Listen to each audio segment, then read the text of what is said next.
Bonjour à tous, ici c'est Serge Kakilembe du 3xw.jctune.com et bienvenue dans notre émission quotidienne le CryptoBlock News. Et comme pour chaque début du mois, comme cela a été énoncé il y a pas mal de temps, nous allons voir une émission publique gratis chaque début du mois. Et ça, c'est cette émission, donc l'émission du 1er juillet. Ici est une émission qui va être disponible et pour ceux qui sont souscrits au CryptoBlock News et à des fins promotionnelles, elle va être disponible sur le canal YouTube public, donc le JCTune LTD TV. Donc voilà, donc aujourd'hui, comme tous les lundis, on se focalise sur les blockchain platforms. Et donc ici, on va regarder le Ethereum, le EOS, le Cardano, Ethereum classique, NEM, Neo et le Zilliqa. Donc pour tous ceux, si c'est la première fois que vous croisez notre contenu, vous allez avoir des liens en description de vidéo afin de pouvoir être redirigé vers notre page web officielle et voir toutes les promotions que nous avons. Nous avons fait des promotions spéciales été, donc des promotions estivales pour les abonnements mensuels, pour les abonnements trimestriels et aussi sur toute la gamme de services que nous avons. Donc les VAM Report, donc les Virtual Autonomous Asset Management, Global Crypto Research, CryptoBlock News, Trading Wall Street et des services de consulting one-on-one. Donc là, je vous invite à y aller. Et pour tous ceux qui sont avec moi au quotidien, encore une fois, on célèbre. Donc on a déjà 6 premiers mois, donc les 6 premiers mois de l'année, donc un semestre complet d'émission. Donc là, c'est une année à 365 jours, nous avons fait exactement la moitié, 182 et des poussières, plus toutes les émissions spéciales que l'on fait. Donc on a déjà dépassé le cap des 200 vidéos, grosso modo. Donc là, voilà, donc maintenant, on célèbre ici, on se félicite pour ce premier semestre et maintenant, on est en plein dans le deuxième semestre, donc la deuxième partie de l'année, on y va et donc là, c'est parti.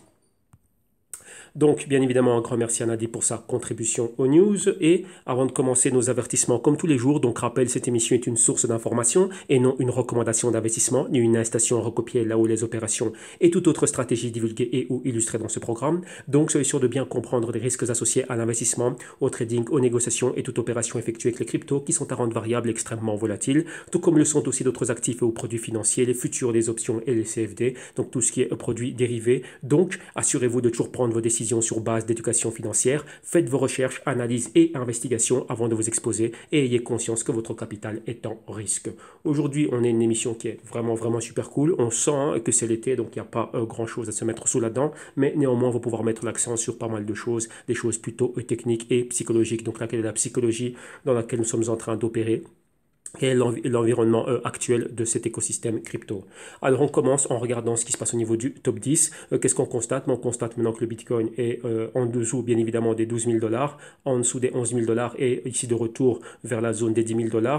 Lorsque je regardais pas mal de news concernant cela, la plupart des news ne parlent que, je vous dis, à 95% du prix. Donc du prix du BTC, tiens, on était aux 14 000, maintenant on est en dessous des 12 000. Tiens, on s'attendait à être tout de moon, on s'attendait à être sorti de ce bear market, mais on voit qu'on retourne vers les 10 000 $. Et la majorité des experts, enfin experts et analystes, et même tous ceux de l'écosystème, on va dire, des personnalités, on va dire, clés, pensent qu'on est monté trop vite aux 14 000. Ce mouvement parabolique a pris fin et maintenant, on s'attend à une correction de minimum 40%. Donc si on était aux 14 000, prenez juste 50%, donc ça veut dire une tombée aux 7 000.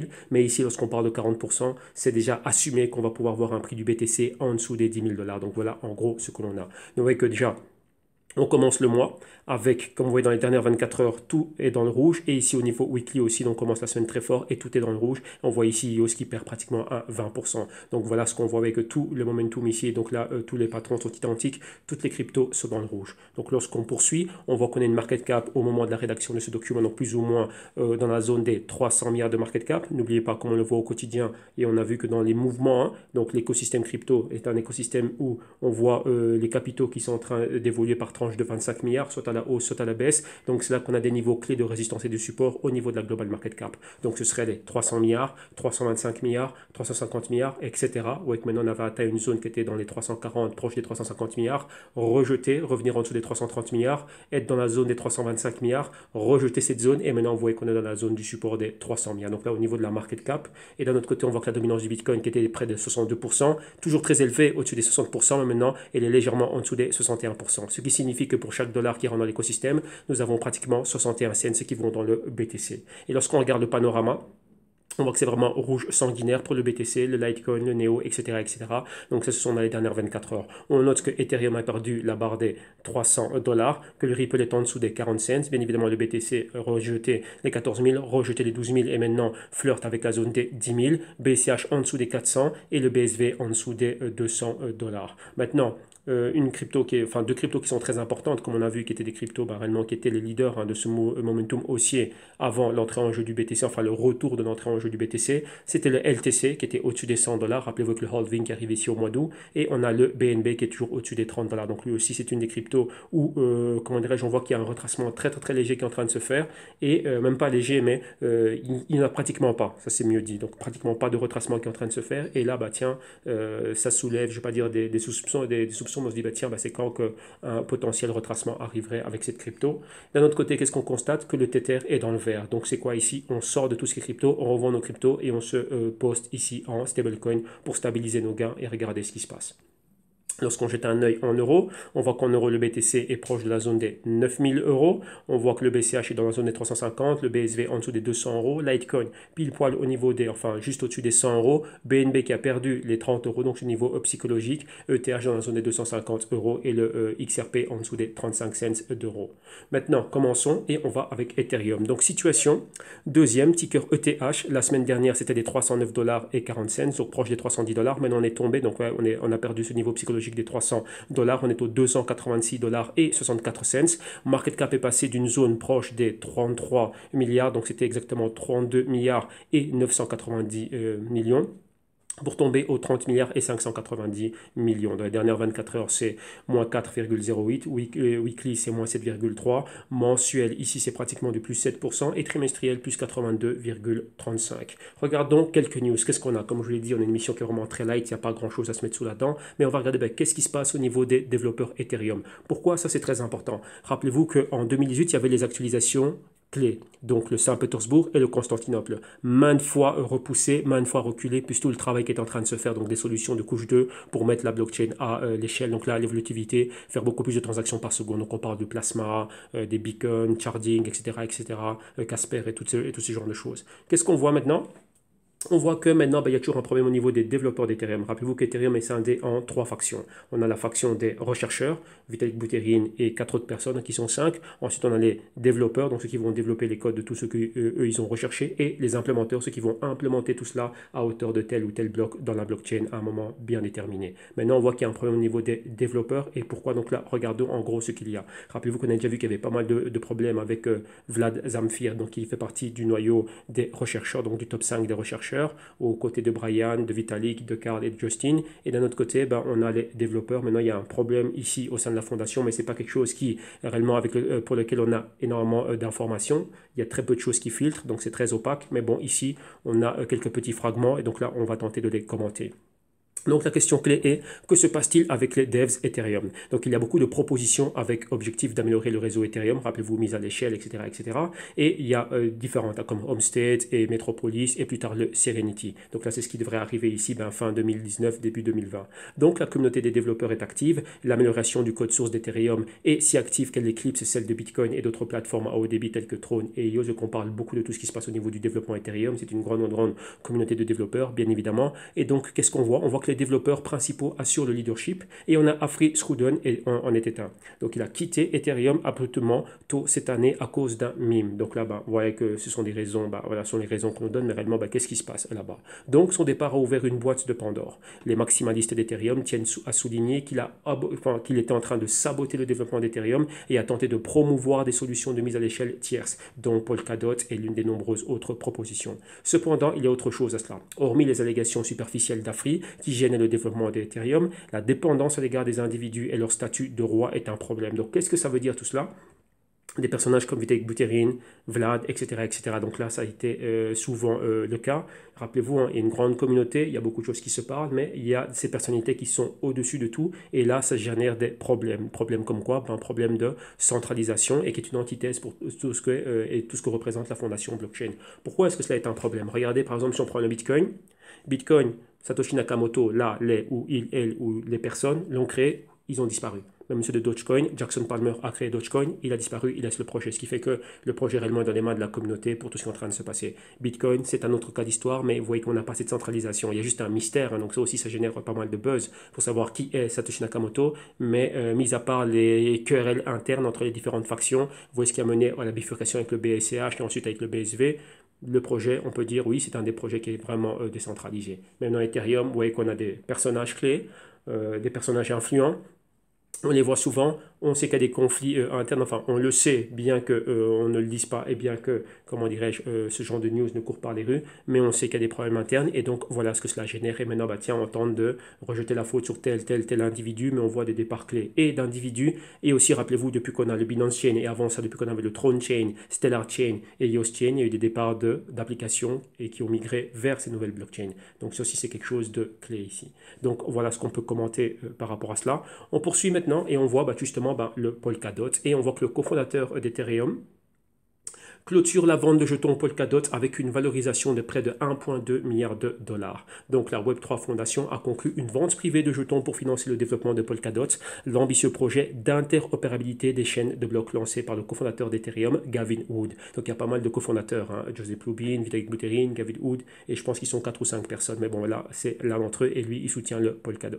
Donc l'organisation suisse à but non lucratif a annoncé jeudi que les 500 000 jetons DOT, donc de Polkadot, plus ou moins 5% de l'offre totale, avaient été vendus à la valeur cible de 1,2 milliard de dollars pour le projet et que les investisseurs en voulaient plus et que ce qui était disponible. Mais cependant, la fondation n'a pas révélé le produit de la vente, donc là la somme totale, et il n'est pas clair si le montant recueilli correspondait au montant total de 60 millions de dollars demandés. Donc, mais qu'est-ce qui se passe maintenant? Tout simplement parce que, comme on l'a signalé et comme le signalait CoinDesk, il y a eu 3 fonds chinois qui n'étaient pas prévus de participer, on va dire, à cette vente initiale, se sont invités et eux ont voulu payer un premium. Et donc là, c'est ce qui a fait que ça a monté les évaluations à plus de 1 milliard de dollars. Et donc, on ignore combien des 500 000 jetons DOT achetés par le fonds chinois ont été achetés réellement. Donc ici, il y a pas mal de choses qui se font. Mais pourquoi est-ce que cette news ici est une news qui est très, très, très importante?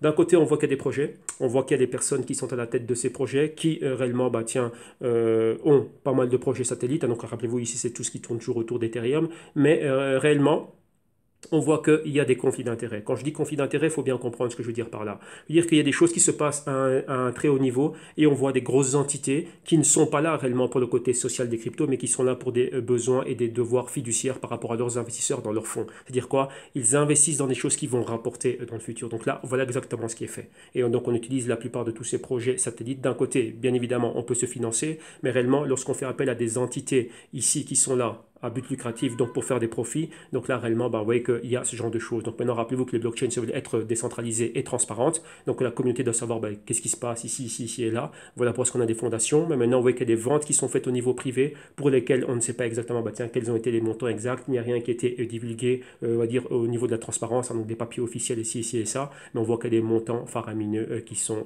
déboursés. Donc voilà, en gros, vous voyez que tout ce côté, hein, on va dire, ambigu et qu'est-ce qui se passe réellement au sein des blockchains. Et on le voit ici avec la vente privée ici de jetons Polkadot. Poursuivons. Et on termine avec Ethereum. Et qu'est-ce qu'on voit? On voit maintenant qu'il y a des atomic swaps qui vont être faits entre le ETH, le DAI, donc là, le jeton du MakerDAO, et le BTC. Donc, il y a un projet qui a été mis sur place et c'est Liquality. Et le projet de solution de crypto-monnaie peer-to-peer Liquality a lancé son interface pour des échanges interchaînes atomiques entre Bitcoin, donc le BTC, Ethereum ETH et le stablecoin DAI, donc le DAI, sur le réseau principal. Donc, la nouvelle a été révélée dans un blog officiel de la société le 24 juin. Les échanges atomiques, donc atomic swap, sont une solution qui permet l'échange d'une crypto-monnaie contre une autre sans avoir besoin d'un tiers de confiance ou d'une infrastructure d'échange centralisée. Qu'est-ce que ça veut dire? J'ai envie de faire un swap entre le BTC et l'Ethereum, pas besoin d'aller sur Binance pour le faire. Pas besoin d'aller à Bitfinex pour le faire. Là, directement, avec mon propre wallet, je peux le faire. Donc, Liquality est un projet open source dirigé par des contributeurs qui se concentrent sur le développement de solutions d'échange cryptographique entre homologues, donc peer-to-peer, et minimisant la confiance.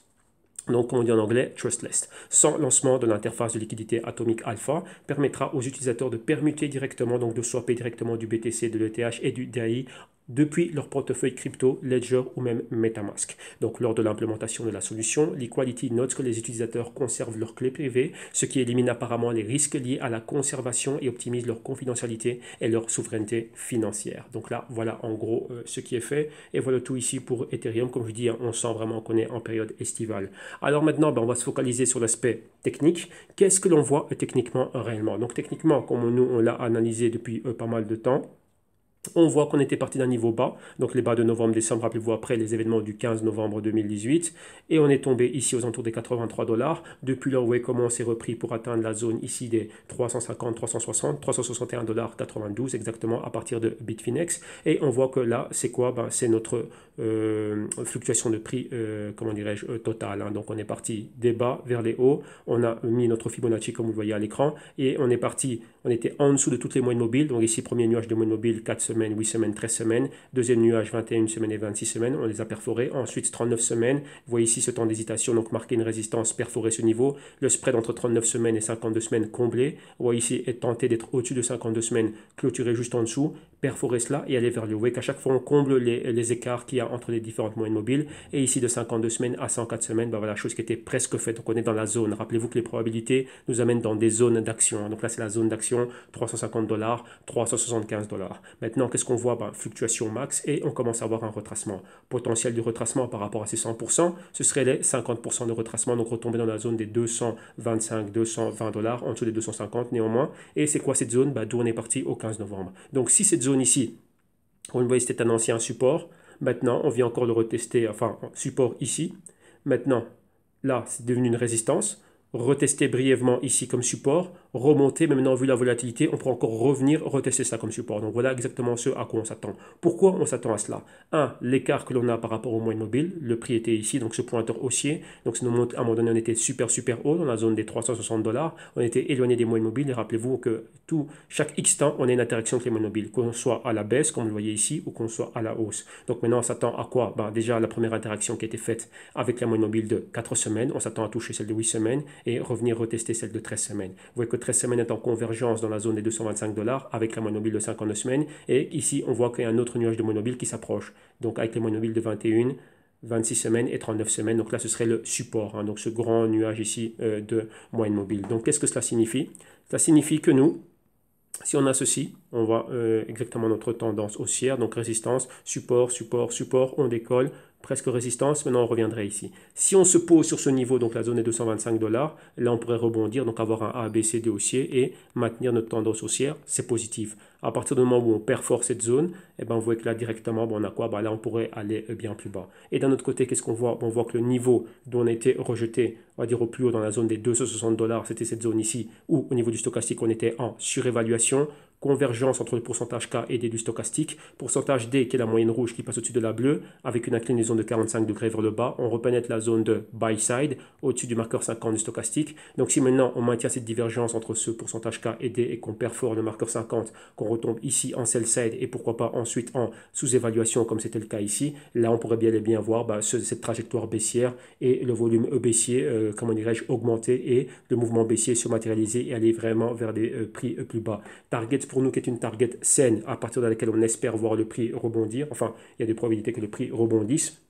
On verra avec quelle puissance on va vers le bas. C'est la zone des 225 $. Donc voilà la zone que Ethereum devrait maintenir. Hein, donc être dans cette zone et utiliser cette zone comme support. Rappelez-vous, hein, ici c'est ce niveau-là. Maintenant, retester ce niveau-là comme support. Ici qui était notre résistance. Retester une fois, retester deux fois. Rebondir dessus et voir si on peut continuer à être haussier. Si on perfore cela, la psychologie va changer. Bien évidemment, il faut regarder tout ce qui se passe au niveau de la market cap. Comment évolue le Bitcoin et aussi avec quelle violence on pourrait aller vers le bas et la psychologie générale de l'environnement. Et là, on verra exactement, tiens, qu'est-ce qui se passe et jusqu'où on pourrait tomber. Poursuivons maintenant, on va avec le EOS dans le top 10, situation 6e, ticker EOS. La semaine dernière, c'était des 7 $ et 20 cents, maintenant c'est 5 $ et 68 cents. Market cap est passé de 6 milliards 620 millions à 5 milliards 240 millions. Alors dans les dernières 24 heures, on parle de moins 4% et des poussières. Weekly, moins 20,78. Trimestriel, pardon, excusez-moi, mensuel, moins 25,7 pratiquement. Et trimestriel, on est juste en dessous des plus 20% en positif. Alors, on regarde, qu'est-ce qui se passe? On voit que EOS était bouleversé par des problèmes de gouvernance depuis son lancement. Donc, pas mal de centralisation, les blocs producteurs, ceci, cela. Et on voit que ça continue. Donc, problème de gouvernance et de centralisation au cours de sa première année d'existence. Cependant, le problème le plus pressant est simple, l'achat de votes. Donc, avec les blocs producteurs, beaucoup de petits cartels se sont formés, conflits d'intérêts, et donc voilà les problèmes. Donc là, ça nuit à l'image de EOS. Rappelez-vous, quand on dit un an, c'est quoi? C'est un an depuis le lancement de sa mainnet. N'oubliez pas que EOS avant était une ERC20, et depuis un an, donc c'est au mois de juin l'année dernière, avec au même titre que Throne et The Chain, ils ont lancé leur propre mainnet, et donc voilà, donc ça fait un an de leur mainnet. Donc voilà exactement ce qu'on veut dire par existence. Donc, qu'est-ce qu'on voit? Le problème avec le vote EOS, donc ça c'est un gros problème. EOS repose sur un système appelé preuve de participation déléguée, donc DPoS, et qui permet aux détenteurs de jetons EOS de voter pour les producteurs de blocs. Cependant, le modèle de vote démocratique d'EOS pose quelques problèmes. Tout d'abord, de nombreux investisseurs considèrent EOS comme un investissement spéculatif, et donc ils détiennent donc des jetons EOS, mais ne votent pas. Deuxièmement, de nombreux utilisateurs stockent leur EOS sur un exchange, et ce qui leur confère un pouvoir considérable en matière de vote. Et une partie de la solution implique EOS Rex, qui est un nouvel exchange de ressources permettant aux utilisateurs d'EOS de générer des revenus. Rex oblige les utilisateurs à voter pour les 21 producteurs de blocs pour pouvoir utiliser le système. Et cela donne aux utilisateurs une raison de voter, mais ce n'est qu'une solution partielle, car on voit que la plupart des personnes ignorent complètement le Rex et il n'y a pas grande utilité. Donc, il faut trouver une solution. Donc, il y en a pas mal qui ont été mises en avant. Et celle qui a vraiment fait couler beaucoup d'encre, c'est celle de Dan Larimer, le CTO de EOS. Mais avant cela, voyons voir qu'est-ce qui se passe. Trouver une solution. Le moyen le plus simple de résoudre les problèmes d'achat de voix consiste simplement à encourager les utilisateurs à voter afin que leur voix soit entendue. Brendan Blumer, qui est le PDG de Block.one, donc la compagnie qui développe le EOS.io, a également proposé une solution plus complexe et il suggère un système de un jeton, un vote, dans lequel un seul vote a plus de poids que plusieurs votes. Ce modèle de vote devrait éliminer les cartels de votes mutuels et également augmenter les taux de participation, entre autres. Donc, qu'est-ce qui se passe ici? EOS ne nie pas qu'ils ont des problèmes à ce niveau-là. Donc, c'est un problème qui est bel et bien connu, on le sait. On sait quels sont ces acteurs, on sait qu'est-ce qu'ils sont en train de faire, mais voilà. Avec il y a beaucoup de conflits d'intérêts, comme je disais au début. Donc, on poursuit et on voit que la proposition radicale de Larimer, donc Dan Larimer, créateur de BitShares et de Steemit, etc., maintenant CTO de EOS.io, qu'est-ce qu'il nous dit? Cela nous amène à la dernière proposition du créateur d'EOS, donc Dan Larimer. Il suggère de payer les utilisateurs pour ne pas voter. Donc, cette idée peut sembler contre-intuitive, mais il est facile de voir comment elle pourrait empêcher l'achat de votes. Comme l'explique Larimer, son idée consiste essentiellement à surenchérir sur les exchanges et à bloquer les producteurs qui veulent acheter des votes. Et il écrit, si vous voulez décourager l'achat de voix, la meilleure solution consiste à surenchérir sur des acheteurs de voix en utilisant l'inflation pour payer ceux qui ne votent pas. Les exchanges suivront probablement l'argent, l'achat de voix se terminera et faites-les choisir entre le contrôle et le profit. Ça, c'est ce que pense Dan Larimer, CTO de Block.one. Donc, vous voyez qu'ici, il y a toujours énormément de problèmes et ça ne s'arrange pas. Et tous ces cartels en bénéficient. Rappelez-vous que c'est une activité très lucrative et lorsqu'on achète des votes, etc., ensuite, on se partage quoi? On se partage les récompenses des blocs. Donc là, voilà en gros ce qui est en train de se passer sur EOS et vous voyez que c'est un problème qui est connu. Ça perdure toujours. Il y avait pas mal de choses. À un moment donné, on tentait de nettoyer un peu cette image, mais on voit que ça continue toujours. Donc là, on verra quand est-ce qu'on a vraiment une solution viable. On poursuit maintenant avec quelques tweets et qu'est-ce qu'on voit? Qu'est-ce qu'on nous dit ici? Donc là, c'est par rapport à ce que vous voyez ici. On voit que saviez-vous que lorsque vous ouvrez un portefeuille Bancor, donc là, on va à Bancor, vous recevez un compte de ressources EOS, donc un wallet EOS directement intégré et gratuit. Donc là, il y a un tutoriel qui explique comment le faire, donc comment ouvrir son compte sur Bancor et directement comment pouvoir aussi avoir son compte, donc son wallet EOS et de tout à partir de Facebook ou de Messenger. Ensuite, qu'est-ce qu'on a? On a un exchange. Donc là, on parle du listing du jeton EOS et on va à CoinCola qui vient de rajouter le trading pour le EOS sur la plateforme de trading peer-to-peer. Et on termine avec EOSFinex. Rappelez-vous, cette association entre EOS et Bitfinex pour lancer un exchange décentralisé. Qu'est-ce que l'on voit? Le EOSFinex, donc l'exchange décentralisé basé sur EOS, achève les tests bêta et le lancement est prévu en juillet. Les développeurs de EOSFinex, donc ce DEX, exchange décentralisé basé sur EOS, ont déclaré avoir terminé avec succès les tests du trading simulé et être prêts à passer à une plateforme complète de négociation en chaîne. Donc Bitfinex a annoncé le développement de son exchange décentralisé EOSFinex au début de l'année, en février 2019. Construit à l'aide de la très populaire technologie EOS.io, qui est EOSFinex, repose sur 3 piliers majeurs. Numéro 1, la décentralisation. Numéro 2, la confiance. Et numéro 3, la haute performance. En outre, la plateforme DEX hébergera des fonctionnalités importantes telles que les carnets de commandes, la conservation en chaîne et les moteurs correspondants dans le cadre des contrats EOS. EOSFinex DEX est construit en combinant des éléments essentiels de rapidité et d'évolutivité d'EOS et de l'expertise de Bitfinex dans le secteur pour offrir un exchange en chaîne reposant sur une plateforme rapide, transparente et sans confiance pour le négoce, donc le trading d'actifs numériques. Donc voilà tout ici avec EOS. Terminons avec l'analyse technique. Et qu'est-ce qu'on voit ici? On voit que depuis les hauts qu'on avait atteints, donc rappelez-vous, on est parti des 1,57$ comme on voit ici. On a notre Fibonacci, donc point 1 et ici les 100% d'extension. On a atteint les 8$ et 78 cents. Et qu'est-ce qu'on voit depuis lors? Déjà, annulation de cette grande bougie rouge. Donc là, ici, vous voyez, la bougie rouge annule la bougie verte. Donc on revient aux alentours des 6,50$. Tentative de revenir plus haut. Donc là, de passer les 50% de cette bougie rouge. On est rejeté. Donc on a un haut et un mini haut plus bas. Rejeté directement, donc on rejette réellement la zone des 7,50 et on évolue en dessous. On a un pointeur ici, oui, on est déjà en dessous des 38% de retracement. zone du niveau où on était parti au 15 novembre 2018. Maintenant, on le reteste comme support. Vous voyez ici, c'était la résistance. Maintenant, ici, c'est la zone de support. Qu'est-ce qu'on voit? Depuis qu'on était éloigné, donc super haut ici, on était éloigné des moyennes mobiles. On voit 4 semaines, 8 semaines, 13 semaines. Donc là, on a une interaction complète. Qu'est-ce que ça veut dire interaction complète? Vous voyez, on peut flirter avec la moyenne mobile, avec une mèche. Mais la clé, c'est une interaction entre la moyenne mobile et le corps complet de la bougie, qu'elle soit haussière ou baissière. Et ici, vous voyez que ça a été fait avec 4 semaines, 8 semaines et 13 semaines. Et maintenant, vous voyez qu'on se rapproche de quoi? De la zone où il y a les moyennes mobiles de 21 semaines, en convergence avec 52 semaines. Juste en dessous, 26 semaines en presque convergence avec 52 semaines et juste en dessous 39 semaines. On constate une chose, que 52 semaines et 39 semaines sont à l'horizontale et que les moyennes mobiles ici de 8 semaines, 4 semaines, 8 semaines et 13 semaines qui avant avaient une inclinaison de 45 degrés vers le nord, maintenant sont flat aussi, ce qui signifie qu'on a quelque chose qui est en train de se passer. Vous voyez que ça a déjà été le cas, mais maintenant le cas c'est avoir des convergences. Donc maintenant, est-ce qu'on est en train de faire un demi-tour? Vous voyez que là, ça accompagne réellement le mouvement que l'on voit.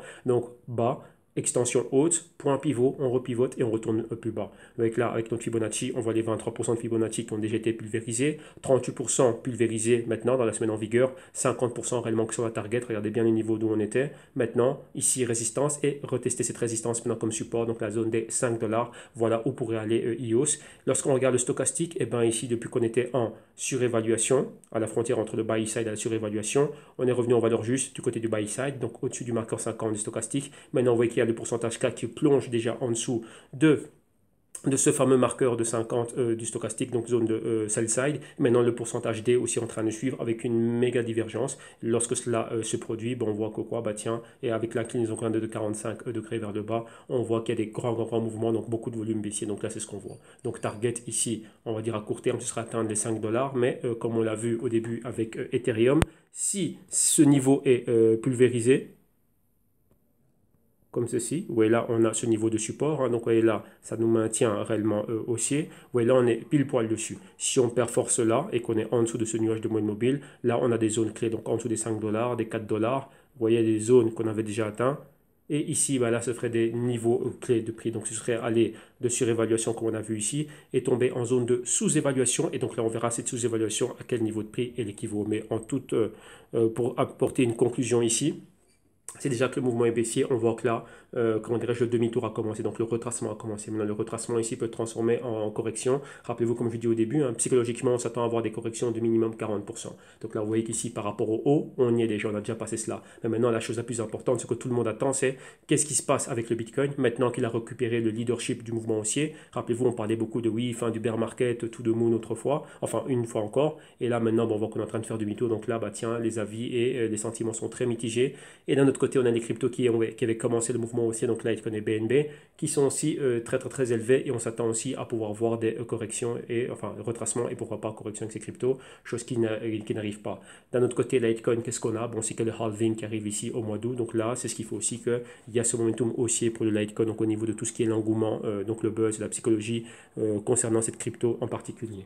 Donc poursuivons. On va avec le Cardano, donc là pour clôturer le top 10.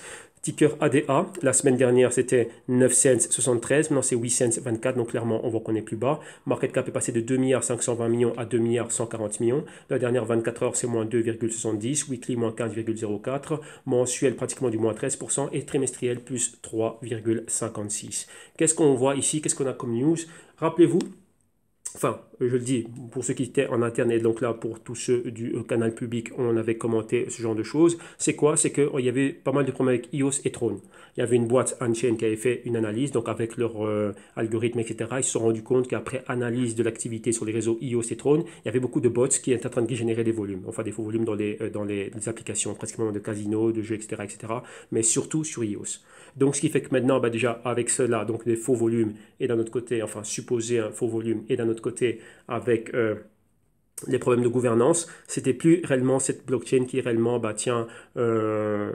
générait tant d'engouement. Rappelez-vous que Race Ratings a toujours bien noté EOS, toujours comme numéro 1, et à travers une autre entité de notation basée en Chine, ils ont toujours super bien noté le EOS, mais maintenant, dernièrement, c'est plus ça, leur note a été dégradée. Et maintenant, on voit Cardano, et Cardano maintenant est mis en avant. Donc, voyons un peu ce qu'ils disent. Race Ratings prédit une domination élevée du marché de la DApp, donc des applications décentralisées pour Cardano. Dans un récent tweet, Always Comment ADA et sa pratique consistant à garantir la qualité et les normes élevées des applications décentralisées. Qu'est-ce que ça veut dire? C'est toujours quoi? Ils sont toujours en train de faire des tests, mais des tests très robustes et réellement se baser sur les applications scientifiques et de cryptographie très poussées afin de mettre sur pied des produits robustes, donc prêts à l'utilisation, mais pas après qu'on ait des bugs, qu'on ait des ci, qu'on ait des ça. Donc là, ils le prennent très au sérieux et ils avancent lentement mais sûrement, mais donc voilà, donc ça paye. Donc là, on reconnaît au moins ce côté-là de leur travail.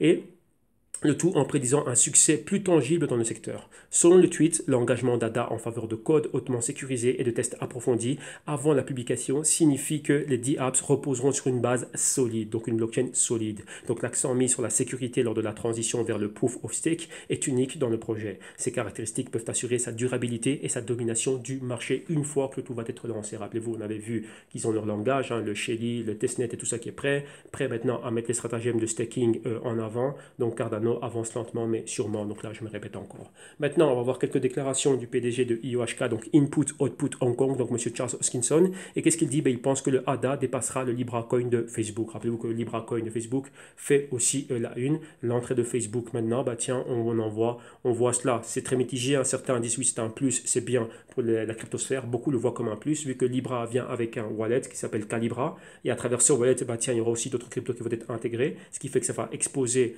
réellement la crypto à beaucoup de personnes. Si déjà on regarde le nombre de personnes qui utilisent Facebook mensuellement, c'est 2,3 milliards de personnes, donc c'est beaucoup de personnes.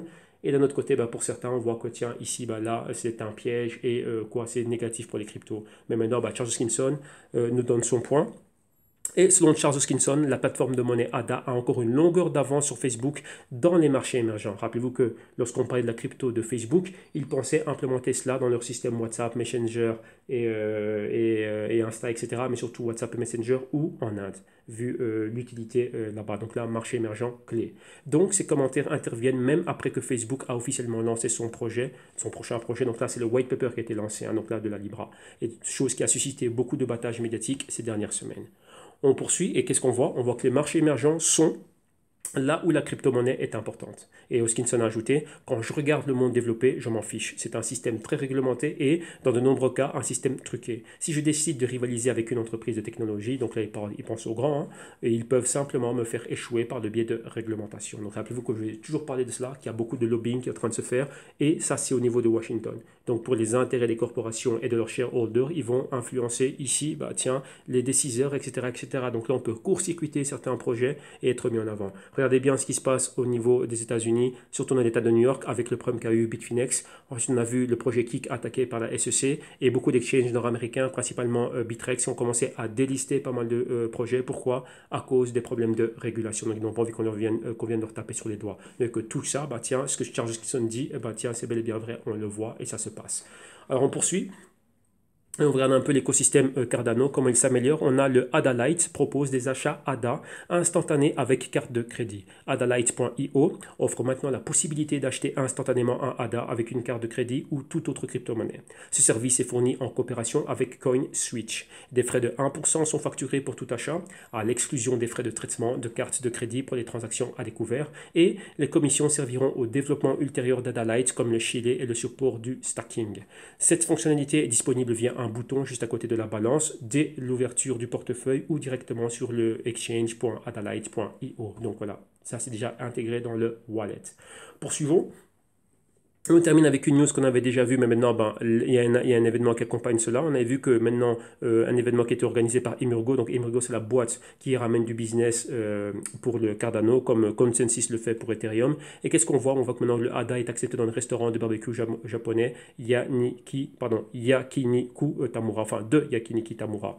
Donc, qu'est-ce qu'on voit? On voit que le 22 juin 2019 a marqué la première transaction dans la chaîne de restaurants de Tamura Kenji. Donc rappelez-vous, on avait vu l'annonce de partenariat. Maintenant, la première transaction a réellement eu lieu. Donc c'est ça qui a été célébré et dans la vidéo, on le voit. Donc les fans de Cardano et les adeptes de Tamura Kenji se sont réunis au restaurant pour une soirée réussie. Et qui est Yakiniku Tamura? C'est une personnalité, un comédien, donc un homme public là-bas au Japon qui est très connu et il est propriétaire d'une chaîne de restaurants. Et avec ce partenariat donc là qui était arrangé par Emurgo pour accepter le ADA comme moyen de paiement dans son restaurant, bah, ça a été fait. Le partenariat a été officiellement annoncé il y a déjà 2 semaines maintenant. Mais là, maintenant, bah, tiens, ils se sont rendus dans un restaurant, enfin dans un des restaurants de la chaîne, et réellement bah, mettre cela à l'épreuve et réellement bah, démontrer que tiens, bah, les choses se passent réellement. Donc voilà qui est super positif pour le ADA de Cardano. Terminons maintenant avec l'analyse technique. Et qu'est-ce qu'on constate? Bah, pareil aussi, hein, l'extension totale de mouvement de 100% que l'on a, partie ici des 2 cents 76, atteint le niveau des 11 cents.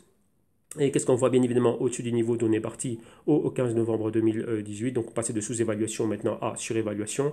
On voit qu'on rejette ce niveau ici des 11 cents, donc au-dessus des 10 cents, revenir clôturer en dessous des 10 cents. Vous voyez qu'on a un long mouvement horizontal ici, plus ou moins qu'un haut et un léger haut plus haut, mais beaucoup de mèches au nord des bougies, ce qui nous indique une forte entrée de vendeurs. Revenir maintenant dans la zone en dessous des 10 cents, perforer les 9 cents et maintenant de retour vers quoi? Vers des niveaux plus bas. Donc là, dans un premier temps, ce serait le retest de cette zone, donc l'ancien support qu'on avait ici. Support encore une fois là, bah maintenant encore une fois support, donc c'est la zone des 7 cents, zone clé. Et qu'est-ce qu'on voit? Bah les 7 cents équivaut à quoi? À un retracement de 50% de Fibonacci. Donc voilà exactement ce qu'on est en train de voir. Avec là, on ne maintient pas ce niveau haussier, ce momentum haussier plutôt, et on revient ici vers le bas. Donc si on a dessiné cela, on relie tout simplement les points que l'on a. Donc un bas plus haut, un bas plus haut, pointeur qui nous indique un bas plus haut, et ici vous voyez qu'on a la bougie qui est vraiment dans cette zone. Donc qu'est-ce que ça veut dire ici? On voit aussi qu'on a les moyennes mobiles de 21 et 26 semaines. Si on perfore ce niveau, bah là on est baissier, donc on voit qu'on est passé de surévaluation buy side au-dessus du marqueur 50, mais si on perfore cela avec la même divergence que l'on a, vu que le pourcentage D est passé au-dessus du K, vous voyez que dès qu'on a le pourcentage D au-dessus du K, avec une inclinaison de 45 degrés, donc rappelez-vous, il y a toutes ces conditions qui doivent être là, et qu'est-ce qu'on voit ici? Ça nous donne un mouvement baissier. Vous voyez qu'ici on s'est maintenu au niveau du marqueur 50, donc c'est ceci. Maintenant, si on venait à perforer ce niveau du marqueur 50, on serait bien plus bas que cette directrice de tendance qui joue le rôle de support. Et donc là, on pourra aller au-delà des 8 cents, donc 7 cents, 6 cents, 5 cents, pourquoi pas. Donc là, maintenant, bah, la baisse pourrait s'aggraver et passer de surévaluation ici à sous-évaluation, comme là, lorsqu'on était là. Donc là, on verra exactement bah, ce qui va se passer. Donc là, néanmoins, une chose est sûre maintenant, bah, là, la baisse est entamée et on est parti réellement pour la baisse. Donc on le voit avec les mèches ici et la violente entrée de vendeurs, donc beaucoup de volume baissier, et ça a propulsé les prix plus bas. Poursuivons maintenant, on va avec le NEO dans le top 20, situation 16e, ticker NEO. La semaine dernière, c'était des 17,90 $, maintenant c'est 16,17 $. Market cap est passé de 1,260 milliard à 1,140 milliard. Dans la dernière 24 heures, c'est pratiquement du moins de 7%, weekly pratiquement du moins 10%, mensuel, on frôle les plus 16% et trimestriel plus 28,26%. Poursuivons, qu'est-ce qu'on voit? On va voir un peu ce qui se passe dans l'écosystème NEO et on va à Morpheus Labs. Ils sont fiers d'annoncer une alliance avec NEO, incluant une intégration complète dans la plateforme de service blockchain, donc BPS. Donc là, ici, c'est le blockchain comme service ici, et de leur laboratoire ici, Morpheus Labs. Donc l'intégration NEO est une étape importante pour Morpheus Labs, alors que nous continuons à étendre la vaste gamme de cas d'utilisation des DApps, donc applications décentralisées, que les entreprises peuvent sélectionner et développer sur un ensemble diversifié de plateformes blockchain. Donc c'est Blockchain Platform as a Service, donc BPaaS. Donc Neo fait un pas en avant en 2020 en publiant le Neo 3.0, donc voilà ce qu'on attend, qui sera une implémentation blockchain robuste avec un débit élevé, une stabilité et une sécurité améliorée, un système de contrats intelligent optimisé et une infrastructure complète pour de nombreux scénarios d'application commerciale. Et donc on voit que le partenariat ici a été fait effectif. Poursuivons, et qu'est-ce qu'on regarde toujours dans qu'est-ce qui se passe dans l'écosystème Neo, et on va à QLC Chain, et j'ai eu l'occasion de rencontrer ces personnes lorsqu'ils étaient venus avec toute l'équipe Neo, hein, tout leur écosystème ici pour un meet-up et présentation des applications décentralisées, très très très intéressant. Et donc QLC Chain publie une feuille de route pour le second semestre. Donc on avait déjà analysé que QLC Chain avait parlé de cette feuille de route et maintenant on est au début du deuxième semestre et ils ont tenu promesse, ils l'ont publié. Et on voit qu'il y a beaucoup de choses qui vont venir, y compris un nouveau DEX. Donc QLC Chain, qui est une chaîne publique de prochaine génération pour le réseau en tant que service, donc offrir du réseau en tant que service. Une des choses qu'on avait testé ici en live, c'était quoi? Partager le réseau Wi-Fi. Donc partager son Wi-Fi et le mettre sur la blockchain et permettre à d'autres personnes de venir utiliser ce Wi-Fi et payer pour ce service. Donc un partage de réseau comme service, un réseau décentralisé bien évidemment, a publié sa feuille de route mise à jour pour le second semestre 2019. L'annonce a également répondu aux questions fréquemment posées sur le partenariat avec Mondnet et l'utilité de jetons QGAS et un statut de nœud de mineur. En juillet, QLC Chain devrait permettre l'utilisation de plusieurs crypto-monnaies dans son Q-Wallet ainsi que la prise en charge de la fonctionnalité hors code, donc des transactions OTC du QGAS avec le USDT. En août, QLC Chain prévoit de lancer une version bêta du QDEX, donc un exchange décentralisé mis au point en partenariat avec avec CBEX DEX. En septembre, l'équipe a programmé le lancement provisoire du QDEX version 1.0 qui incorporera également une fonction de liste de vente aux enchères. Donc c'est quoi ici? Une espèce de launchpad comme à Binance, donc là les fameux IEO, Initial Exchange Offering qu'on voit maintenant qui font ravage, donc ils sont une version améliorée des ICO. Donc à compter du mois d'octobre, QLC Chain devrait se concentrer sur l'activité des nœuds de mineurs, prenant en charge la génération de chaînes faciles et la prise en charge de protocoles supplémentaires pour Q-Wallet et la prise en charge du Q-Gas par Ledger. Donc voilà tout le programme. Poursuivons ici, et qu'est-ce qu'on a? On a une planification de lancement estival de la fonction publication de Narrative. Donc ça, tout ça, ça fait partie de l'écosystème. Donc là, l'application s'appelle Narrative et ils vont lancer ce qu'on appelle publication. Donc là, attention avec les mots, hein, vu que là, en français, en anglais, ça parle spécialement la même chose. Donc c'est une application qui s'appelle Narrative et ils vont lancer publication. Donc Neo News Today a été informé en exclusivité par Narrative qu'ils envisageaient de lancer sa nouvelle fonctionnalité qui s'appelle Publication, donc à l'été 2019, donc là, maintenant. Les publications peuvent être décrites par des chaînes de marque pour les organisations ou les éditeurs qui ont besoin d'un contrôle éditorial strict de leur contenu. Donc c'est quoi? Des spots publicitaires, des annonces, etc., etc.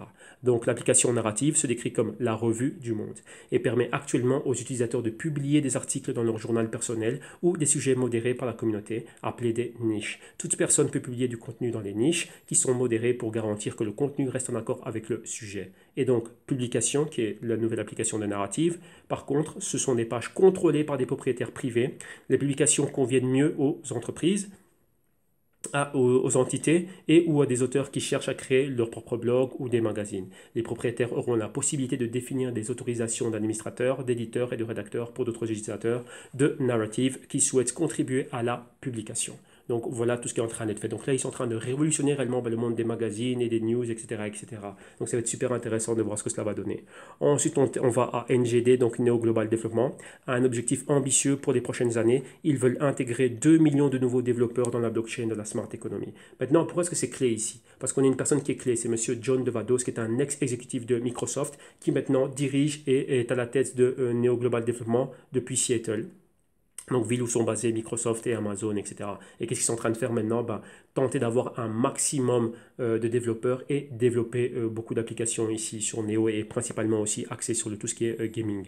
Donc, c'est l'objectif de John Devados, ancien dirigeant de Microsoft, qui dirige maintenant le nouveau bureau de Neo Global Development à Seattle. Selon Devados, le nouveau bureau était stratégiquement situé dans un seul but, s'appuyer sur l'énorme centre de construction de plateformes de la ville. Donc, rappelez-vous, avec tout ce qu'on a comme développeurs, Amazon et tout ça qui sont basés là-bas, Microsoft, etc. Donc, voilà. Il y a environ 21 millions de développeurs dans le monde, a déclaré Devados à Crypto Briefing lors de la conférence Consensus à New York. Et combien construisent des contrats intelligents aujourd'hui? Probablement moins de 100 000. Au cours des 18 prochains mois, je souhaite obtenir 10% de ces 21 millions, donc il veut 210 000 développeurs ici. Donc là, c'est énorme, hein. Il faut payer tous ces gens et lorsqu'on a beaucoup de cerveaux là, donc il y a beaucoup de travail. Donc, comme il a déclaré, si je peux avoir 2 millions de développeurs, c'est énorme. Donc, ils ont des grandes ambitions et les partenariats que Neo a fait avec ses ex-Microsoft, c'est pas le seul, hein. Je crois que maintenant, au total, ils ont 3 ex-Microsoft, donc 3 grosses points de Microsoft qui ont rejoint Neo. Et donc là, ça va être super intéressant de voir le développement de Neo. On pensait que le projet était mort. Maintenant, Neo va vers un Neo 3.0 en 2020. Donc la compétition va revenir. Déjà que cette catégorie, comme vous le savez bien, elle est très, très, très compétitive. Donc la catégorie des plateformes. Maintenant, vous voyez qu'il y a des choses clés qui sont en train d'arriver. Pourquoi? Parce qu'on voit l'entrée de hauts responsables de grandes firmes technologiques qui intègrent ces projets. Rappelez-vous, ils ne font pas cette migration pour rien. Donc là, s'ils le voient, c'est qu'on voit réellement que Neo a un énorme potentiel. Terminons avec Neo et on va à Neo SPCC, devient le dernier nœud de consensus sur le Neo Testnet. Le 28 juin, le centre de compétences Neo de Saint-Pétersbourg, donc Neo SPCC, qui est une institution technologique communautaire qui soutient le développement du noyau et de l'écosystème de Neo, a été élu pour devenir membre du Neo Testnet en tant qu'opérateur de nœuds consensuels. Donc Eric Zeng, qui est le fondateur et développeur principal de Neo, a déclaré « Neo SPCC fait partie intégrante de la communauté Neo et Neo FS est l'un de ses composants essentiels de notre architecture du Neo 3. » Donc nous sommes ravis de voir que le Neo SPCC ait étendu ses efforts pour participer au processus de décentralisation de Neo. Donc voilà tout ici avec le Neo. Terminons maintenant avec l'analyse technique. Qu'est-ce qui se passe? Qu'est-ce qu'on voit? Comme on l'a vu avec toutes les plateformes, vous voyez qu'elles bougent tous à l'unisson, hein. Mouvement bas qui vient ici, dans le cas de Neo, donc partir des 5,42 $, monter ici super haut pour atteindre la zone des 20 $. Donc au-dessus ici, comme vous le voyez, de la zone d'où on est parti ici au 15 novembre 2018. perforer cette zone, donc là c'était une support ici, maintenant résistance, on l'a perforé, retest de cette zone maintenant comme support. Maintenant, regardez bien ce qui se passe. Éloigner des moyennes mobiles, principalement de celle de 4 semaines, après avoir perforé celle de 52 semaines, 39 semaines, etc. etc. Maintenant, c'est ça qui nous intéresse. Éloigner, on revient retester moyenne mobile de 4 semaines avec le corps complet de la bougie. Maintenant, c'est où? En zone des 16 $, ancien niveau de support, maintenant encore une fois support. Maintenant, qu'est-ce qu'on a? Rappelez-vous, ici à la hausse, vous voyez que les spreads qui sont les spreads entre les différentes moyennes mobiles, le prix est allé pas à pas pour toucher chacune de ces moyennes mobiles venant d'un mouvement baissier. Alors maintenant qu'on est dans un mouvement haussier, ben c'est exactement la même chose qui se passe. Donc là, voilà, presque ici, on parle de retracement et de probable correction dans le mouvement haussier. Donc on a déjà touché 4 semaines. On a 8 semaines et 52 semaines en convergence ici dans la zone des 14 $. Vous voyez qu'ici en même temps on avait un escalier haussier, donc ça maintenant ça nous fait un niveau de support. Juste en dessous on a 13 semaines et en dessous 21, 39 semaines et 26 semaines. Donc là maintenant vous voyez que tout ça c'est un nuage de moyenne mobile et le prix pourrait pénétrer cette zone. Et donc là vous voyez que ça équivaut aussi à ce qu'on voit ici au niveau du stochastique. On a une convergence et une divergence maintenant. Pourcentage K au-dessus du D. Regardez bien ce qui se passe quand la moyenne rouge, donc le D est au-dessus du K. Et lorsqu'on a une inclinaison de 45 degrés vers le bas, le prix va à la baisse. Maintenant on a la première configuration, on a annulé le mouvement haussier, on a validé la continuité de l'entrée des vendeurs. Maintenant, on s'attend à quoi? À être au-delà des 50% de cette bougie verte et d'aller vers les niveaux des 14 $ et pourquoi pas bien plus bas. Donc, replonger dans le nuage de moyenne mobile, plonger ici en direction, enfin en buy side en direction du marqueur 50 du stochastique. Si on ne perd fort, on est en sell side et si on perd le niveau du sell side, on tombe en sous-évaluation comme on était ici. Donc, maintenant, encore une fois, on verrait, bah tiens, quel est le niveau clé de target si on trace ici un support, support, support, presque support, support. Maintenant, voilà, ici, on peut venir là. Donc là, si on se pose là, c'est bon pour Néo. Si on perforce ce niveau, donc cette directrice de tendance comme support, vous voyez que c'est aussi, là, on a toutes les moyennes mobiles. Là, maintenant, ça devient un peu plus compliqué. Et donc là, maintenant, bah, on redeviendrait baissier. Rappelez-vous que tant qu'on est au nord du support, donc de la directrice de tendance, on est dans ce qu'on appelle le buy side. Et une fois qu'on est en dessous, on est dans le sell side. Donc là-bas, voilà en gros ce qui se passe ici avec le Néo. Et on verra comment cela va évoluer, qu'il y a beaucoup de volatilité et une entrée d'un méga volume baissier dans tout l'écosystème crypto. Donc on verra exactement ce qui va se passer durant toute cette semaine. N'oubliez pas qu'on est que lundi, donc ça c'est juste le premier jour. Vous voyez qu'il peut aussi avoir beaucoup de volatilité après avoir une entrée d'acheteurs, ce qui fait que ça nous laisserait une jolie mèche. Mais ici, la semaine, comment dirais-je, on va voir comment elle va évoluer. Alors on poursuit, on va avec Ethereum classique pour clôturer le top 20, ticker ETC. La semaine dernière, on parle de 9 $ et 21 cents, tombé aux 7 $ et 51 cents. Market cap est passé des 1 milliard et 30 millions. Maintenant, on a perdu le niveau psychologique du milliard. On est en centaines de millions et on est au 838 millions,25. Donc une grosse chute ici. La dernière 24 heures, c'est moins 5% et des poussières. Weekly, pratiquement du moins 19%. Mensuel, moins 13,5%. Et trimestriel, pratiquement du plus 43%. Qu'est-ce qu'on a comme news ici? Les news réellement, qu'est-ce qui accapare toute l'attention avec Ethereum classique? C'est leur futur hard fork Atlantis. Donc c'est hard fork de actualisation du réseau et avec les intégrations de certaines propositions d'amélioration du réseau qu'on avait vu la semaine dernière. Et donc là on voit que ça c'est quelque chose de clé. Maintenant qu'est-ce qu'il y avait ici? C'était que quoi? C'est qu'ici on s'attendait à avoir une date. D'abord, on parle du début juillet, ensuite mois d'août, ensuite septembre. Maintenant, il y a 2 dates au mois de septembre. Et donc là, on va amener quelques acclarations là-dessus. Donc, le fork Atlantis d'Ethereum classique ETC est officiellement programmé pour se produire au bloc 8 772 000 pardon, sur leur blockchain. Selon l'appel de finalisation du protocole Ethereum classique Improvement Proposal, donc le ESIP. Donc, ESIP, c'est Ethereum Classic Improvement Proposal. Donc, une proposition d'amélioration d'Ethereum classique et ça a été fait durant l'appel Discord du 20 juin. Donc ça, on l'avait vu la semaine dernière. Maintenant, selon les discussions de l'appel, les développeurs et les contributeurs avaient déjà envisagé de placer le hard fork au bloc 8 750 000. Et donc là, c'était au 15 septembre. Maintenant, on voit qu'il le place au bloc 8 772 000. Donc là, maintenant, ça va faire quoi? Ça va repousser la date. Donc cependant, comme le 15 est un dimanche, ETC Labs a décidé d'augmenter le nombre de blocs afin d'obtenir la mise à jour projetée au cours de la semaine, alors que davantage de parties impliquées, telles que les exchanges et les développeurs, sont plus susceptibles d'être présentes pour découvrir et traiter tous les problèmes qui peuvent survenir. Le nombre a été augmenté dans le but que le hard fork arrive le mardi 17 septembre vers midi, heure des États-Unis. Donc voilà ce qui se passe, ça tombait un week-end, un dimanche, et ils ont voulu le mettre durant la semaine, comme ça va, tout le monde va être aux aguets. Et donc voilà tout simplement ce qui a été fait. Et maintenant, on poursuit. Et ici, on a une petite étude de Monsieur Severino, donc là, qui fait partie de l'écosystème Ethereum classique, donc un des développeurs et un des contributeurs. Et il nous parle un peu des stratagèmes cryptographiques qui sont utilisés au sein d'Ethereum classique. Et il nous parle de la fonction de dérivation de clé Ethereum classique. Donc, qu'est-ce qui est utilisé et qu'est-ce qui rend Ethereum classique si spécial? Enfin, l'une de ses spécificités, c'est quoi? Bah, c'est que les fonctions de dérivation de clés sont utilisées en cryptographie pour allonger et renforcer les clés. Par exemple, les clés privées de chaînes de blocs sont souvent stockées dans les fichiers cryptés, donc fichiers de magasin, donc de stock de clés, construits à l'aide de fonctions de dérivation de clés. Ethereum classique, donc ETC, utilise une fonction de dérivation de clés pour la communication de nœuds.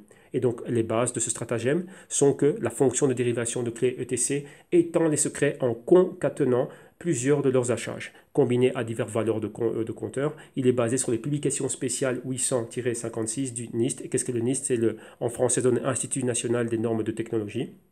Donc en anglais, ce serait National Institution Security Norm, un truc comme ça. Donc voilà en gros ce que c'est. Et donc ça, c'est le NIST. Donc là-bas, voilà exactement ce qu'ils sont en train d'utiliser. Alors, on poursuit et on clôture avec Ethereum classique. Et c'est quoi ici? On nous parle de ETC Labs. Et donc là, c'est cet incubateur qui est basé à San Francisco. Rappelez-vous, ils sont là pour incuber toutes les startups qui viendraient améliorer, donc créer des applications qui amélioreraient la blockchain Ethereum classique. Et qu'est-ce qu'on voit? On voit qu'ils ont annoncé la création d'une solution pour l'interopérabilité Ethereum et Ethereum classique. Et ça, c'est quelque chose de clé. Et ça s'appelle Metronome, en collaboration avec Metronome. Pourquoi est-ce que c'est quelque chose de clé? Parce qu'ici, on remonte à l'incident qui s'est produit sur le DAO. Lorsqu'il y a eu le hack du DAO, 150 millions plus ou moins, et que, on va dire, la communauté, enfin, l'écosystème ne s'est pas mis d'accord, bah, c'est ça qui a bifurqué la chaîne. Et voilà pourquoi est-ce qu'aujourd'hui on a Ethereum et Ethereum classique. Et depuis lors, bah, tiens, les deux projets sont pratiquement similaires, sauf que Ethereum classique va maintenir une proof of work et Ethereum, lui, veut passer une proof of stake, mais ils veulent toujours avoir cette interopérabilité. Donc, c'est quoi? Bah, permettre ici de passer d'une blockchain à une autre sans aucun problème, pouvoir utiliser des applications d'ici et de là-bas et que les jetons puissent passer d'une blockchain à une autre sans aucun problème. Donc, dans un blog officiel le 27 juin, ils ont annoncé cela. Donc, ils ont annoncé que l'interopérabilité des chaînes de blocs, également appelée chain hopping, la propriété d'un actif, et ce qui signifie qu'il peut être transféré. Donc là, c'est pour un actif, hein, donc son état, donc que ce soit un ERC20 ou un jeton de la norme Ethereum classique, puisse être transféré d'une chaîne à une autre sans aucun problème. Et dans ce cas, le métronome, donc là qui est le stratagème utilisé, donc là la boîte avec laquelle ils sont en collaboration, donc avec le jeton MET, sera transférable entre les chaînes de blocs Ethereum et Ethereum classique. Donc voilà exactement ce qui va faire l'interopérabilité. Donc avec le jeton MET, on va pouvoir passer d'une blockchain à une autre. Donc voilà ce qu'ils sont en train de mettre sur pied avec Metronome. Il y avait pas mal de stratagèmes aussi qui avaient été mis en avant durant pas mal de temps. Ils voulaient faire des espèces de jetons wrap de Ethereum avec Ethereum classique. On a vu qu'aussi des membres de la fondation Ethereum qui étaient revenus maintenant et qui avaient intégré aussi, on va dire, la communauté et la fondation Ethereum classique, vu qu'ils ne se parlaient plus. Enfin, c'est bête, hein, mais il y a eu une grosse guéguerre entre les deux factions et il y avait vraiment des grosses disputes et c'était vraiment une histoire de amour-haine. Maintenant, apparemment, depuis le début de l'année, ils ont recommencé à refaire la paix, surtout depuis le hack, l'attaque à 51% qu'a subi Ethereum classique. Depuis là, ben, il y a eu, ils ont enterré la hache de guerre et maintenant on voit de plus en plus ce genre de collaboration qui refait surface. Maintenant, si on se focalise sur l'aspect technique, qu'est-ce qu'on constate? Eh ben, on constate tout simplement qu'après les bas atteints, ici, fin 2018, novembre-décembre, donc les 3,30 $, on est remonté en zone de 10 $, et c'est la zone d'où on est parti au 15 novembre 2018. On a retesté cette zone avec un pointeur, comme vous voyez ici, pointeur une fois, pointeur deux fois, et demi-tour. Donc là, au-dessus de la moyenne mobile de 52 semaines, avec ce pointeur, clôturé à ce niveau, légèrement au-dessus, mais on n'a pas pu se maintenir au-dessus. Directement la semaine d'après, rejeté. On voit ici beaucoup de volatilité, donc là avec des hauts qui tentaient de retourner vers les 10 $ et maintenant être rejeté plus bas. Donc avoir une interaction avec les moyennes mobiles de 4 semaines, 8 semaines et 13 semaines, et en perforant 52 semaines encore une fois. Pointeur ici qui touche les 13 semaines.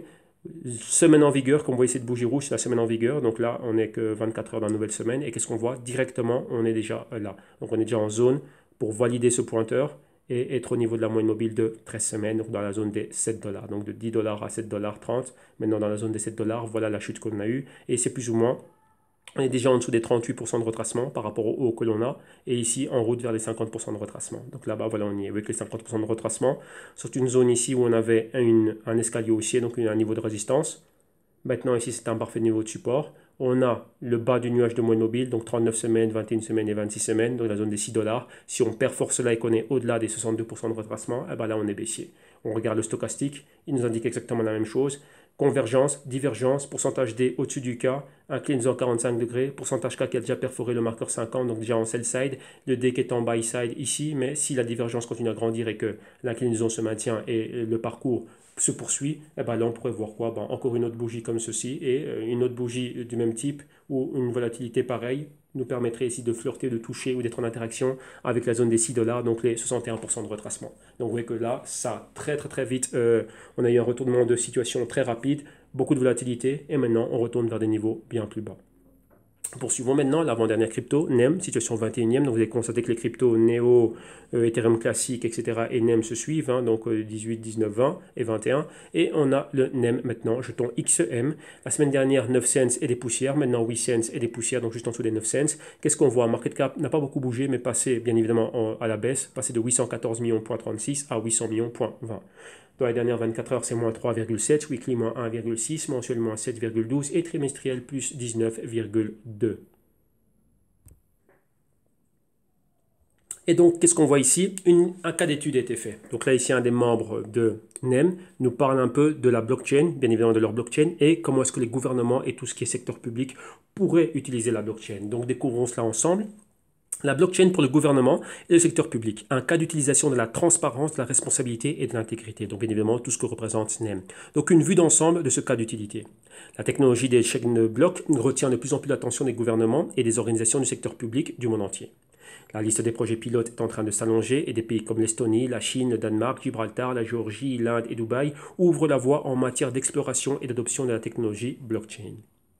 Ces pays tireront d'énormes avantages de leur capacité à acquérir les connaissances essentielles et la compréhension des projets pilotes pouvant être utilisés pour planifier et éventuellement améliorer leur système existant afin de mieux servir leurs parties prenantes, donc leurs citoyens, le monde des affaires local et les investisseurs étrangers. Comment la technologie blockchain peut être adoptée et mise en œuvre dans les gouvernements et les organisations du secteur public? Comment la technologie blockchain de NEM occupe une position unique pour être la solution privilégiée? Donc là, il a énuméré pas mal de points, bien évidemment, que nous, on voit tout le temps avec tout ce qu'ils sont en train de faire, et principalement maintenant, le côté, surtout le côté institutions et entreprises va être super boosté avec le lancement et la préparation de Catapult. On a vu que la blockchain NMC, enfin la fondation et tout ça se sont restructurés. Ils ont réellement amélioré tout ce qu'ils sont en train de faire au niveau de la fondation, l'allocation des fonds, mis sur pied un fonds spéculatif, donc la venture capital à but lucratif, donc là aller générer et ramener de la valeur pour tout l'écosystème NEM, avoir une équipe beaucoup plus solide à tout niveau, donc au niveau du board, de tout ce qui est exécutif, et bien évidemment continuer le développement de tout ce qu'ils sont en train de faire. Et donc là, on voit qu'en gros, NEM peut être vraiment une blockchain de choix. Hein, et surtout, comme on l'a vu un peu plus haut, qu'est-ce que disait Charles Hoskinson, se baser sur les pays émergents. Et comme on voit, c'est là qui sont en train d'étendre tout leur champ d'action. Maintenant, en conclusion à ces cas d'utilité, qu'est-ce qu'on peut dire? Enfin, qu'est-ce qu'ils disent? En conclusion, pour les gouvernements et les organisations du secteur public, intégrer NEM à leur système informatique existant est en fait une approche beaucoup moins chère et plus sûre par rapport aux autres protocoles de blockchain. Donc là, c'est en compétition avec Neo, Cardano, etc., etc., etc. Donc NEM étend de manière agressive son écosystème de partenaires pour aider les gouvernements et les organisations du secteur public à adopter la technologie blockchain afin de résoudre leurs problèmes commerciaux existants et d'exploiter les opportunités de croissance futures. Donc là, c'est de Andy Roy Sian, ici, directeur du développement business pour la NEM Fondation. On poursuit et on va voir quelques applications qui sont lancées et qui reposent bien évidemment sur NEM. Donc on a le KS Sport Lab annonce le lancement de sa plateforme de jeu blockchain avec un premier jeu de football, KS Football. KS Football repose sur plusieurs principes clés. Tout d'abord, le jeu vise à offrir une expérience vraiment amusante aux fans de football tout en réinventant l'expérience des cartes de sport, donc des cartes à collectionner, en utilisant la blockchain pour rendre les cartes de jeu interactives et des illustrations numériques uniques et une source de gain. Deuxièmement, l'équipe derrière le jeu veut offrir aux joueurs une expérience sans friction, éliminant ainsi la douleur habituelle des jeux de blockchain intégrés. KS Football offre un accès simple au jeu, éliminant ainsi le besoin d'installer des ponts de cryptage complexes. Et troisièmement, le jeu vise à rendre les cartes à collectionner excitantes à nouveau en les liant à un contrat blockchain et en offrant un moyen de les acheter lors d'enchères hebdomadaires et d'en acheter ou vendre une partie via le commerce de leurs jetons attachés. Donc une espèce de NFT token, avec chaque carte a une valeur symbolique et une valeur unique, et donc là va être représentée sur la blockchain. Donc le jeu permet également d'utiliser des cartes dans des batailles basées dans des jeux de cartes équivalents dans des ligues réelles. Et d'un autre côté, qu'est-ce qu'on a? Comme ils disent, notre vision de la plateforme de jeu a créé des défis particuliers pour répondre aux besoins des différentes communautés de joueurs ciblés. Et donc c'est Frédéric Sorat, l'un des fondateurs de KSL. Et il a ajouté, travailler sur la chaîne de BlockNem nous a permis de développer le jeu hors chaîne tout en gérant à la fois les actifs et les transactions du jeu. En utilisant une pièce stable, donc un stablecoin, très important l'utilité du stablecoin, nous avons également mis en place un système de transactions stratégiques qui permet aux joueurs de jouer avec les principales cryptos comme le BTC, Ethereum, NEM, BNB, TRX ou avec du fiat en utilisant des solutions sécurisées disponibles dans plus de 138 pays. Donc KS Football est définitivement conçu pour une adoption massive. Maintenant, on va regarder quelques listings au niveau de l'exposition du NEM. On a le KuCoin maintenant qui vient de lister le jeton NEM avec des paires disponibles NEM, enfin XM, donc XM comme il appelle BTC et le XM USDT est disponible depuis le 27 juin. Et ici, comme on voit ici, les retraits, le tout sera ouvert à partir du 1er juillet, donc aujourd'hui c'est officiel. Poursuivons maintenant et on termine avec NEM et on a quoi? On a une vidéo dans laquelle ils ont un tuto et ils nous expliquent comment envoyer et recevoir des XM via un exchange. Et dans cette vidéo, l'exchange qu'ils ont choisi, c'est l'exchange Binance. Donc voilà en gros ce qui est fait. Donc là, tuto super simple et intéressant pour savoir comment faire, envoyer de NEM de son wallet et vers Binance et vice versa. Et on termine avec quoi? Encore de l'exposition pour le jeton XM et on va où? On va à la fonction X Wallet de PundiX et on voit que la nouvelle version de l'application X Wallet vient de prendre en support les jetons natifs du BNB, donc le BNB BEP2 et de la pièce native de NEM, donc le CHEM. Donc ils sont disponibles maintenant dans les wallets aux versions Android et iOS. Donc voilà ce qui se passe ici pour le NEM. Et on termine avec l'analyse technique du NEM. Qu'est-ce qu'on constate? On constate que depuis nos bas, donc la zone des 3 cents, on est monté ici pour tenter de pulvériser la zone des 10 cents, à un pointeur bien haut ici aux 12 cents, revenir clôturer en dessous des 10 cents, revenir retester les 10 cents, flirter avec les 11 cents et être rejeté encore une fois en dessous des 10 cents. Et maintenant, on est là. Qu'est-ce qu'on constate ici? On constate qu'on a un drapeau haussier. Donc ça, c'est notre formation de drapeau haussier, mais qui maintenant prend plutôt des airs de triangle. Et bien évidemment, triangle baissier maintenant. Vous voyez qu'on avait une formation très intéressante qui était celle-ci. Donc atteindre le haut, revenir ici en bas, atteindre le haut, maintenant vers le bas. Qu'est-ce qui se passe? Ici, on a une espèce de support. Si on pulvérise ce support, comme vous voyez bien, ça donne aussi sur les moyennes mobiles 52 semaines, 4 semaines et 8 semaines. Si on perfore ce niveau, on va effacer comme ça, c'est beaucoup plus clair. Si on perfore ce niveau, voilà où on tombe. On a ici la moyenne mobile de 13 semaines, donc ce niveau clé. Vous voyez qu'on est déjà en dessous de ce niveau de support clé d'où on était parti ici en décembre 2018, enfin novembre 2018 avec les bas de décembre et début d'année 2019. Depuis lors, on a cette phase ascendante et maintenant, on est en train de rejeter cela.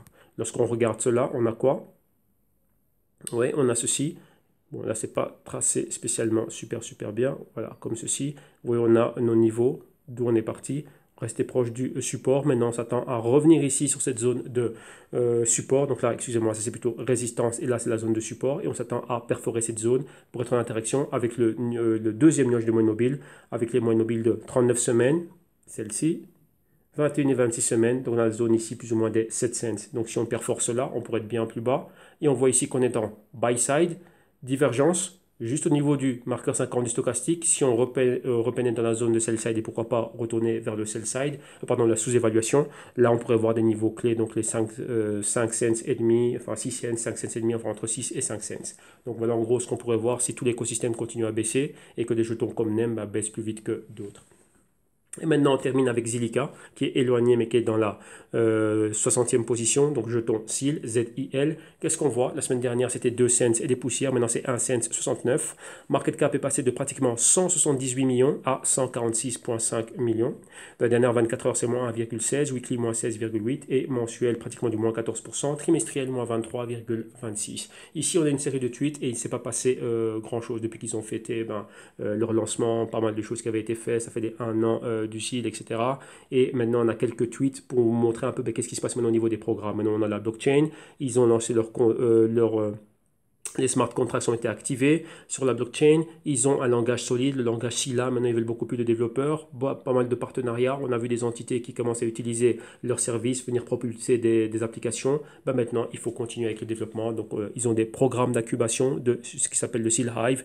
Ils ont déjà récompensé enfin les participants à hauteur de 20 000 dollars et c'est un programme de 12 semaines comme vous le voyez ici. Et donc là, ils invitent tout le monde à venir rejoindre le programme, donc tous ceux qui sont là, pouvoir avoir du financement et réellement enchérir et améliorer ici comment dirais-je, la blockchain SEAL, donc de Zilliqa. Et ensuite, qu'est-ce qu'on a? On a pas mal de choses qui sont créées, donc des applications.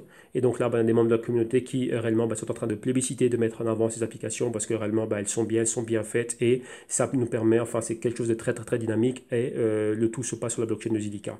Donc ici, on nous parle de visiter Zilliqa Plant, donc là, ici, qui est une application et qui est disponible dans les iOS et dans les magasins Android. Et comme on dit, c'est de loin, enfin, bien évidemment, on défend les couleurs, hein, c'est de loin la meilleure application basée sur la blockchain et dans laquelle on peut faire des stacking pools, il y a des jeux, il y a encore pas mal de choses qu'on peut faire et le tout à partir de Zilliqa Plants. Donc voilà ce qui est fait. Et on termine ici avec un tweet du CSO de Zilliqa et il nous dit que quoi, rappelez-vous, hein, maintenant Zilliqa est, on va dire, reconnu, connu, on voit les capacités, sharding et tout ça qui est en train d'être fait. Maintenant, ils ont besoin de quoi? Comme on a vu, qu'est-ce que Neo était en train de faire? Beaucoup plus de développeurs et aller de l'avant. Et qu'est-ce qu'ils disent? Chez Zilliqa, nous recherchons des chercheurs pour s'aider une expérience confirmée dans au moins un des domaines suivants: cryptographie appliquée, axée sur les preuves Zero Knowledge, sécurité et confidentialité et système distribué. Donc contactez-nous si vous voulez travailler sur des problèmes difficiles et améliorer bien évidemment la blockchain Zilliqa. Donc vous voyez qu'ici, on tente d'aller de l'avant et d'améliorer cette blockchain maintenant qu'ils sont lancés. Alors maintenant, on termine avec l'aspect technique. On voit que Zilliqa, d'entrée de jeu, on constate qu'ils n'ont pas eu cette hausse aussi sexy que les autres projets qu'on a vu aujourd'hui, donc les autres plateformes. C'est-à-dire quoi? Au moins revenir à la zone d'où on était parti au mois de novembre. C'était un point très important parce que le Q4 2018 était un Q4 très important et dans l'écosystème crypto et aussi dans le monde des actions. Il y a eu beaucoup de perturbations dans le monde des actifs à rente variable et ici on voit que les cryptos aussi ont été touchés. Il y a eu beaucoup d'événements crypto spécifiques. Vous voyez la guerre des H-Port entre le BCH, BSV, Ethereum, les ICO, enfin beaucoup de choses. Et donc voilà, donc c'est un point de repère pour nous. Voilà, parce que comme vous voyez, j'insiste beaucoup sur ce point. C'est d'où on a été et c'est un niveau clé qu'on devrait récupérer. Vous voyez que Zilliqa, ce n'est pas le cas. Ils n'ont pas récupéré ce niveau. Ils sont restés dans cette partie basse en Inside Week Candle. Donc c'est quoi Inside Week? Cette grande bougie rouge légèrement en dessous, mais rien au-dessus, et on est dans un mouvement à l'horizontale. Donc c'est quoi ici? On est toujours baissier. Qu'est-ce que ça veut dire être toujours baissier? On a ceci. Ça, c'est le corps de cette grande bougie rouge. Vous voyez ici, on était légèrement plus bas. Mais si on est légèrement plus bas, ça veut dire quoi? Qu'on peut apporter une continuité à ce mouvement baissier. Tout simplement, c'est ça. Vous voyez qu'on est proche, si on est proche du bas, à tout moment, on peut perforer ce niveau de support et aller plus bas. Comme vous voyez ici, au niveau du stochastique, on était en buy side, plongé en dessous du marqueur 50 pour être en sell side. Maintenant, on s'attend à tomber ici en sous-évaluation, ce qui fait que juste une petite continuité, une petite poussée du volume baissier et ça y est, c'est fait, on perfore ce niveau. Vous voyez qu'on a un niveau clé. Vous voyez ici, on s'est posé là une fois, deux fois, trois fois. On est sur le point de perforer ce niveau clé ici, donc dans la zone compris entre les plus ou moins, c'est 1 cent et 3 quarts de cent, donc 1 cent 75. Là, c'est la zone dans laquelle on est. On est en dessous maintenant, on est au 1 cent 68, donc en dessous des 1 cent 70, retour vers les 1 cent et demi. Si on perd ce niveau-là, c'est tombé ici dans la zone du cent. Et ensuite, si on va bien plus bas, on peut être en fraction de cents maintenant. Donc là, vous voyez que Zilliqa est en valeur juste peut-être, mais toujours du côté où? Du côté sell side, donc en dessous du marqueur 50 du stochastique. Donc c'est vraiment la continuité de ce mouvement baissier. Donc ici, il n'y a pas de bull market ni de quoi que ce soit. Toujours dans une phase baissière, malgré les bonnes annonces qu'on a vues et qu'on a analysées les semaines précédentes, néanmoins, tout ce qui s'est passé durant le mois de juin. Donc voilà ici qui conclut nos analyses crypto. Et maintenant, regardons ce qui se passe pour faire une comparaison avec la première semaine de ce deuxième semestre et début du mois. On voit que d'un autre côté, pendant que les cryptos baissent, on voit que Wall Street atteint un nouveau haut, le S&P 500 est en haut. Et c'est quoi ici? Qu'est-ce qui a boosté cela? La tech a été boostée. Et c'est quoi le trade optimisme? Rappelez-vous tout ce qui est en train de se faire entre les États-Unis et la Chine. Et d'un autre côté, on a aussi le G20 qui s'est bien passé. Il y a eu aussi pas mal de choses concernant tout ce qui était crypto. Et on voit qu'on a pris plus 23 points, plus 22, plus 105 points, 132 points dans le Dow Jones. Et tout est flat, mais en positif néanmoins. Et on voit ici un S&P en positif, Nasdaq en positif, Gold, réellement, il a perdu les 1400 $, mais il est toujours dans cette zone. Pétrole proche des 60 $. Et ici, ça c'est quoi? Ça c'est l'euro-dollar. Et ici on a le BTC, lui qui était en baisse. Rappelez-vous on avait une corrélation qui était positive. Donc c'est quelque chose qu'on fait énormément maintenant. Regardez tout ce qui est en train de se passer au niveau du dollar et l'appétit au risque dans toute cette zone, dans toute cette, on va dire, dans cette catégorie d'actifs à rente variable. Donc là-bas, c'est ça, donc tout ce qui est action et d'un autre côté, tout ce qui est crypto. On voit que maintenant qu'ici, on est flat. Rappelez-vous que ça peut tomber très vite dès qu'il y aura quelque chose de négatif par rapport à tout ce qui est les négociations de US-Chine. Chine. Et d'un autre côté, là aussi, on pourrait voir tiens, comment ça pourrait être impacté négativement et aller à la baisse. Mais maintenant, on voit qu'il y a une légère divergence. C'est-à-dire quoi? Une corrélation négative. Le capital est plutôt injecté ici parce qu'on a des choses positives, États-Unis, Chine, etc., etc. Et ici, les cryptos, tiens, après être montés terriblement, tiens, on a ce demi-tour qui est fait. Donc là, c'est le début de la semaine, c'est le début de l'été. Oui, lorsque c'est l'été, c'est une autre psychologie, comme vous voyez ici, hein, pas trop de news, c'est pas trop fourni. Bien évidemment, c'est une période estivale, une période de vacances, mais on va continuer à suivre cela, même s'il n'y a pas grand-chose à se mettre sous la dent. Donc voilà. J'espère que la vidéo vous a énormément aidé. Donc, bien évidemment, je m'adresse à tous ceux qui découvrent ce que l'on fait. Donc là, rappelez-vous, une fois par mois, on prend une vidéo que l'on rend publique. Et donc ça, c'est celle du 1er juillet. Donc celle-ci a été rendue publique. Si vous venez au www.jitume.com, vous allez voir que la vidéo du mois passé, du mois de juin aussi, avait été, du 1er juin, avait été rendue publique. Si je ne me trompe pas, c'était un samedi. Donc c'était celle du BTC. Et donc nous, chaque jour, c'est ce que l'on fait. Donc rappelez-vous, on vient de clôturer un semestre complet. Donc plus de 190, même 200 vidéos qu'on a fait, plus toutes les spéciales que l'on fait. Donc là, tous les jours, 7 sur 7, une vidéo. Maintenant, on va dans la phase 2 de l'année, donc deuxième semestre. On va continuer cela pour compléter nos plus de 300, peut-être même arriver aux 400 vidéos cette année-ci. Et ça, c'est notre lancée, c'est quelque chose que l'on fait. Si vous voulez découvrir ce que l'on a en plus des CryptoDoc News, des rapports trimestriels, des rapports de stratégie d'investissement et encore beaucoup de choses et de consulting, vous venez au www.jitume.com. Et pour ceux qui sont avec moi au quotidien, donc déjà, vous tous qui êtes abonnés ici et souscrits au CryptoDoc News, nous, on se retrouve dès demain. Donc là, pour le canal public, grand merci à tous. Bon début de vacances pour ceux qui partent en vacances. Et on se retrouve lors de nos B2Co avec Nadi et avec nos émissions d'Inesis avec Nadi aussi. Et pas mal d'autres choses que l'on va faire sur le canal. Donc voilà, un grand merci à tous. Bon début de semaine. Et à demain tout le monde. Enfin, ceux qui sont avec moi dans CryptoDoc News, nous on se voit demain. Merci tout le monde. Bye bye. Et focus, focus, focus.